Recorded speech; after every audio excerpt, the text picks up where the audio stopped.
Hemos hablado del bullying desde la definición, quienes participan, sus variantes y consecuencias, pero nunca hemos revisado los procesos neurobiológicos que provocan que un estudiante no pueda dejar de generar violencia.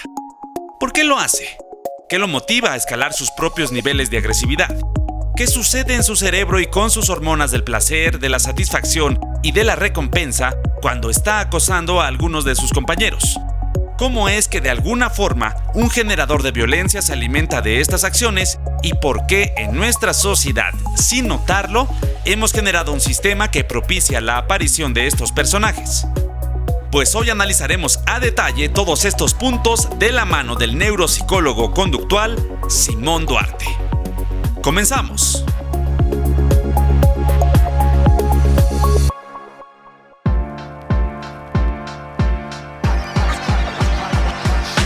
Esta es una conversación real sobre todo lo que está pasando en torno al acoso escolar. Porque hablarlo no es terapia, pero ayuda.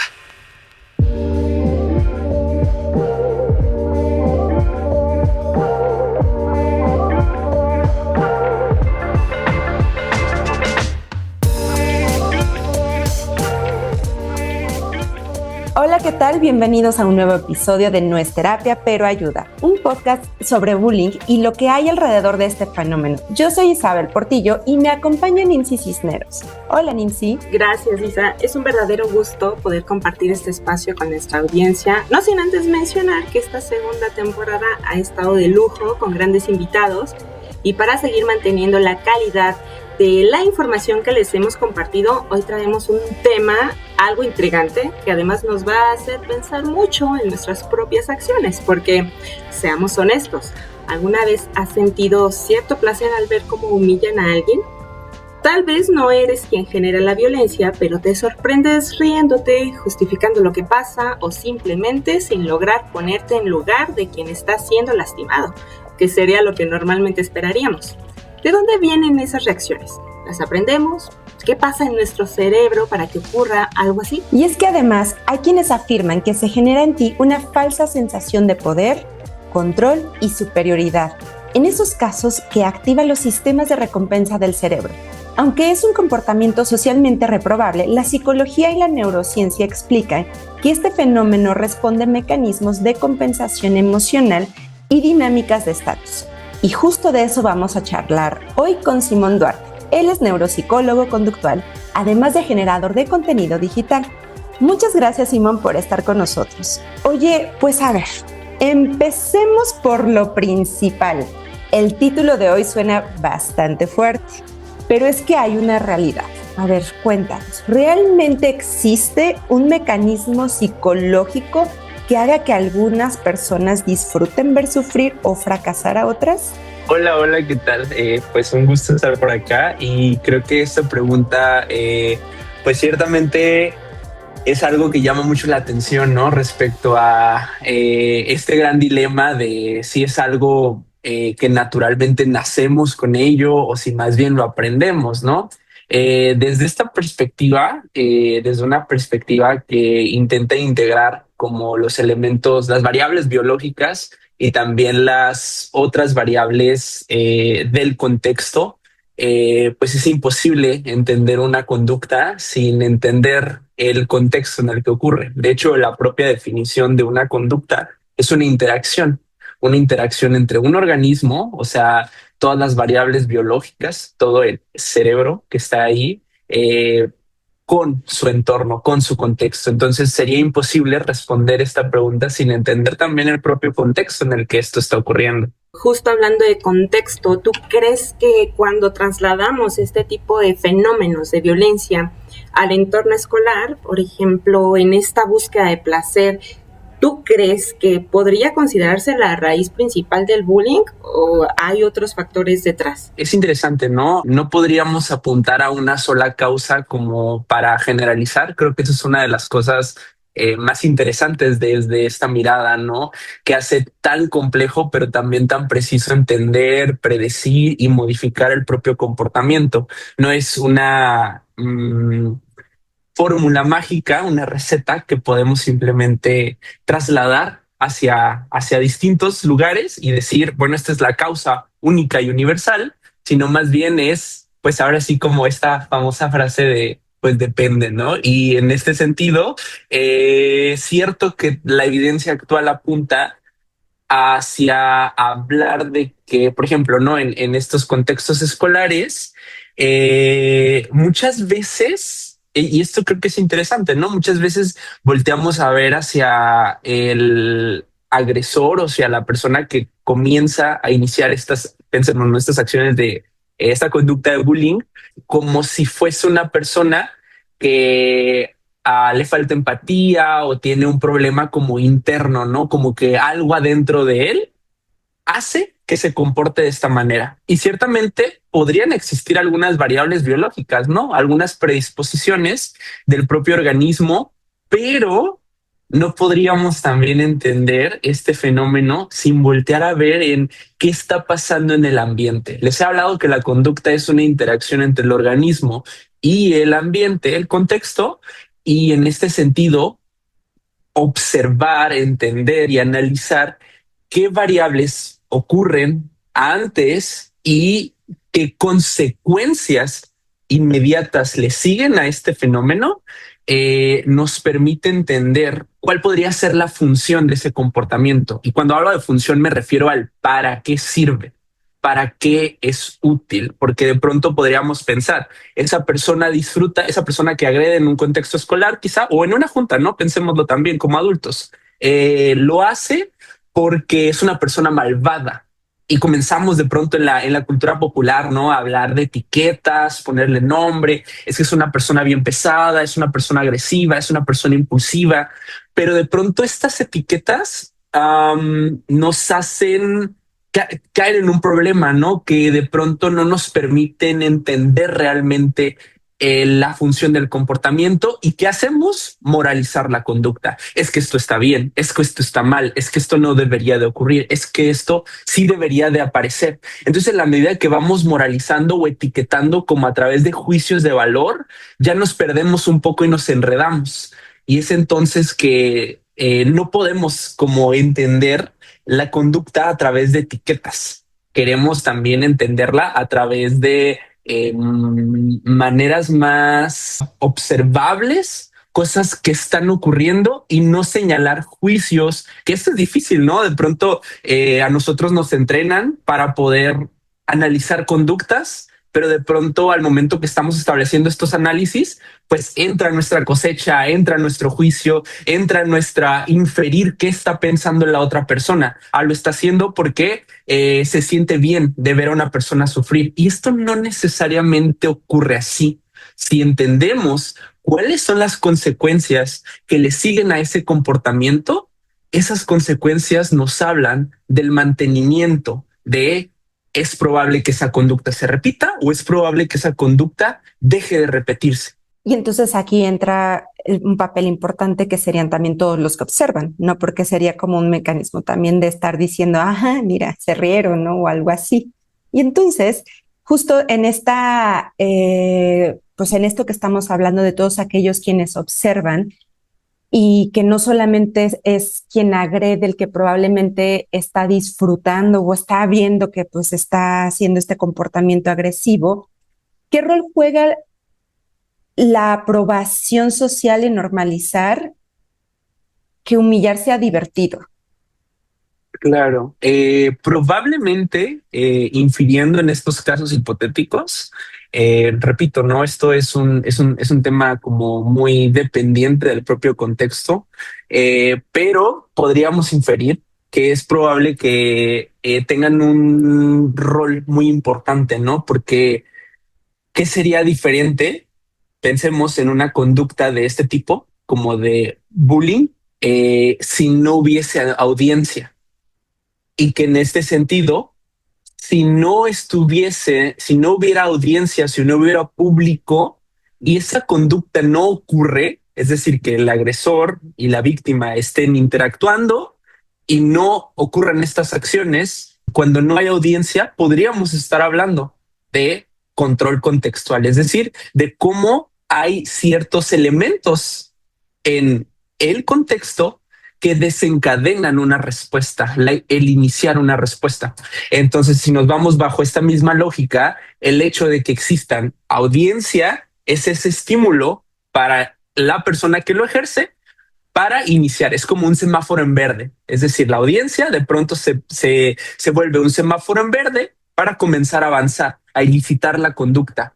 Y pensemos en qué pasa después, qué pasa inmediatamente después. Si a la gente se ríe, si de pronto hay aprobación, si de pronto, no sé, quizá las personas graban, todo eso que ocurre inmediatamente después es justo lo que nos interesa analizar, porque las consecuencias hacen más o menos probable que una conducta se vuelva a repetir. ¿Consideras que biológicamente la humillación a terceros sí puede provocar este placer o sensación de poder? Biológicamente es algo que tendríamos que analizar, pero no sé, me hace recordar como a este concepto, ¿no? De este término alemán de, no sé si lo estoy pronunciando bien, pero este Schadenfreude, de como cuando te da placer que otra persona le vaya mal, ¿no? Más o menos como a términos muy amplios. Y de pronto hay algo interesante, ¿no? Que nos marca la evidencia. Hay un artículo clásico que es bastante interesante. Creo que fue como en el 2009, 2010 más o menos, que empezaron a interesarse por este fenómeno. Y lo que entendemos no, más bien se trata de que existen algunas regiones asociadas con recompensas como sociales. Pensemos también que la atención para los propios humanos es un reforzador súper valioso. O sea, que alguien te ponga atención como humano es algo súper valioso para nuestra especie. Entonces, por ejemplo, incluso el hecho de que yo esté hablando y ustedes estén viéndome, estén haciendo esto, exactamente es el reforzador para que yo siga hablando y siga desplayándome, ¿no? Entonces, biológicamente son cosas muy relevantes para nuestra especie. Entonces, en ese sentido, estos fenómenos como de humillar, más bien yo voltearía a ver no solo humillar por humillar, sino también es que otros cosas están pasando, qué modificaciones ocurren en el ambiente cuando humillo. O sea, a lo mejor la gente se ríe y en ese momento esas risas, esa atención que me ponen puede ser súper valioso. Además, también hay que considerar otra cosa importante. ¿Cuáles son las condiciones previas? Por ejemplo, si una persona tiene privación de atención, que a lo mejor yo no destaco por mis calificaciones, yo no destaco por mi creatividad, por los mejores ejemplos, por la mejor participación en clase, ni por el deporte, pero a lo mejor lo único por lo cual destaco es porque soy el chistosito del salón. Entonces, si hay un momento de privación, el acceder a esas risas y a esa atención se vuelve muy valioso. Es como, por ejemplo, si nosotros fuéramos al gimnasio o estuviéramos corriendo algunos kilómetros. En ese momento hay una situación, le llamamos una operación motivadora que hace más valioso acceder al agua. Si yo fisiológicamente no he tomado agua y aparte he hecho ejercicio, en ese momento tomar agua se vuelve súper valioso. Contrario a que yo lo tuviera a libre demanda, sin hacer una actividad física. Pasa lo mismo con la atención. Si hay momentos previos donde no he tenido atención, si mi historia de aprendizaje está relacionado a pues que las personas no me volteen a ver hasta que yo digo algo gracioso o insulto a alguien, pues en ese momento se vuelve súper valioso. Entonces, ahorita lo que nos estás diciendo es esta compensación ante mis acciones. Entonces, sería como un reforzador positivo, entre comillas, para mí de estar continuando agrediendo o haciendo algo porque veo que todos los de mi alrededor pues están validando, entre comillas, lo que estoy haciendo. No sé, con validación me refiero pues la risa, no decir, ah, mira, y entonces soy el chistosito, ¿no? Lo que nos estás diciendo ahorita. Claro, ¿no? y además de esto, o sea, esto ocurre en el ambiente, ¿no? Observablemente podemos como ir sobre esa lógica, pero además biológicamente tenemos un circuito de recompensas, ¿no? En nuestro cerebro. Y este circuito de recompensas, pensemos que es como este shotcito de dopamina que de pronto nos avienta el cerebro cuando hacemos cosas que son apetitivas, que son valiosas. De hecho, la propia investigación nos habla de cómo es experiencias asociadas al refuerzo. Y refuerzo, pensémoslo así, no es un premio, un reforzador no es un premio, un reforzador es cualquier conducta, cualquier consecuencia que hace más probable que una conducta vuelva a ocurrir. Es decir, puede ocurrir puede aumentar en intensidad, en frecuencia, en duración, y es un reforzador hasta que la conducta aparece, hasta que se vuelve a repetir. Entonces, cuando ocurre un reforzador, o sea, cuando obtengo un reforzador, por ejemplo, un reforzador positivo, y positivo no se refiere de bueno, sino un reforzador positivo se refiere a añadir algo. Pensémoslo así, como suma. Un reforzador negativo, pensémoslo, restar algo, pero es el mismo principio. Un reforzador también, un reforzador siempre va a aumentar la probabilidad de que una conducta ocurra, y es positivo porque se añade algo, y es negativo porque se quita algo. Y ahorita vamos para el negativo, pero en el sentido de que un reforzador tiene efectos biológicos en nosotros, ¿no? El núcleo accumbens comienza a disparar dopamina, y esto hace que nos mantengamos a través de áreas tegmentales, área tegmental ventral, que es como una estructura subcortical que se encarga de disparar dopamina, y esta vía del refuerzo se encarga de mantener algunos comportamientos. Pensemos cualquier tipo de comportamiento, de conducta, pues tiene un potencial adictivo. O sea, pensemos como esto que de pronto se habla de la dependencia hacia una persona, los juegos como casino, etcétera, apuestas, o incluso apostar como en términos de deportes, pues tiene potenciales adictivos, ¿no? Porque hay una serie de mecanismos biológicos subyacentes que liberas dopamina, y hay un montón de recompensas allí. Y entonces, pues nos mantenemos, ¿no? O sea, podemos observarlo desde estas dos unidades de análisis, ¿no? La parte de las neurociencias, que nos permiten entender los funcionamientos biológicos, pero también la parte del análisis de la conducta, que nos permite entender las causas que hacen que una persona se comporte de determinadas maneras. Oye, qué interesante, Simón. Fíjate que nosotros en la temporada pasada tuvimos a un invitado que nos hablaba de estas situaciones cerebrales en los niños, niñas y adolescentes que sufren o que reciben la violencia. Ahorita estamos entendiendo mucho ahora desde la perspectiva de quienes generan la violencia, pero me gustaría saber ahora en aquellos que juegan este rol de espectadores, en ellos, ¿qué hay o qué sucede para que sigan motivando al generador de violencia o sea, que aplauden y pues como que provocan que estas acciones de violencia pues sigan o pues incrementen? Claro, pues bueno, pasan muchas cosas acá, ¿no? Porque o sea, la audiencia más bien no solo, o sea, pensemos, ¿no? Creo que ustedes como más están en este tema que yo, la parte de las situaciones digitales, ¿no?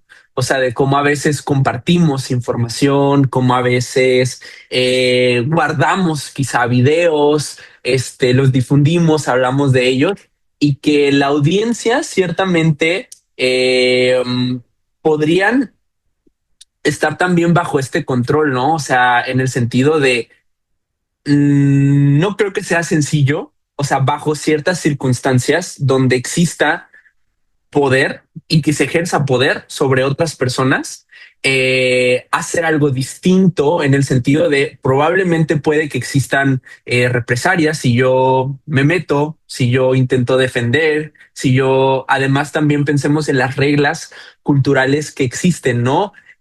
Por ejemplo, respecto es que si yo voy y digo algo, pues voy a ser el chismoso y a lo mejor me va a tocar a mí después. Entonces también estas dinámicas son complejas en el sentido de que las personas a veces se ríen, incluso, no sé si les ha pasado, pero de pronto estas risas por nervios o estas risas como por intentar que que parezca que todo está como bajo control, ¿no? Entonces es complejo porque podría estar motivado por muchas situaciones, pero ciertamente la dominancia que puede existir o las consecuencias de yo hacer algo, a lo mejor quejarme, a lo mejor poner un alto, a lo mejor defender, a lo mejor hablarle a una autoridad, pues también pensemos, y creo que esta es la verdadera pregunta, ¿no? O sea, ¿cuáles son las condiciones que hacen que esto sea así? ¿Bajo qué condiciones humillar adquiere un valor?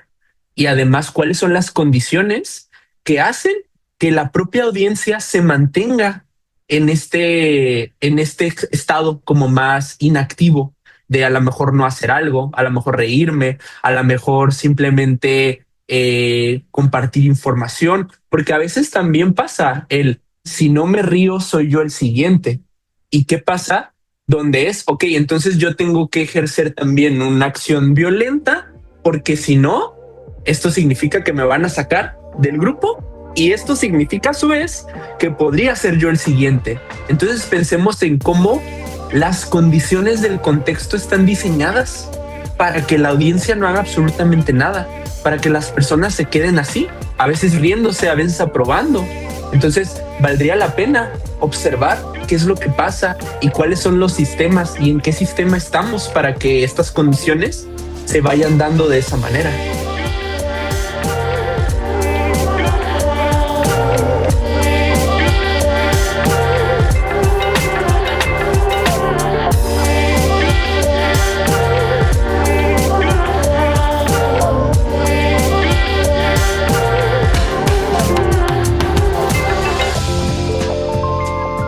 ¿Cómo le enseñamos a un estudiante a sustituir ese placer de dominar o humillar por emociones prosociales como la empatía o la cooperación? Si detectamos que un hijo o un alumno está disfrutando de hacer sentir mal a otros, ¿cuál debe ser nuestra primera reacción? Para un estudiante que actualmente es blanco de humillaciones en la escuela, ¿qué primeras herramientas emocionales le ayudarían a proteger su autoestima mientras se va resolviendo la situación? No te pierdas el próximo episodio de este podcast, en donde resolveremos estas preguntas de la mano de Simón Duarte.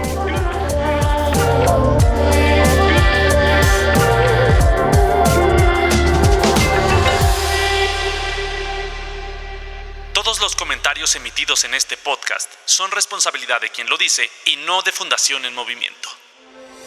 Esta fue una conversación real sobre todo lo que está pasando en torno al acoso escolar. Porque hablarlo no es terapia.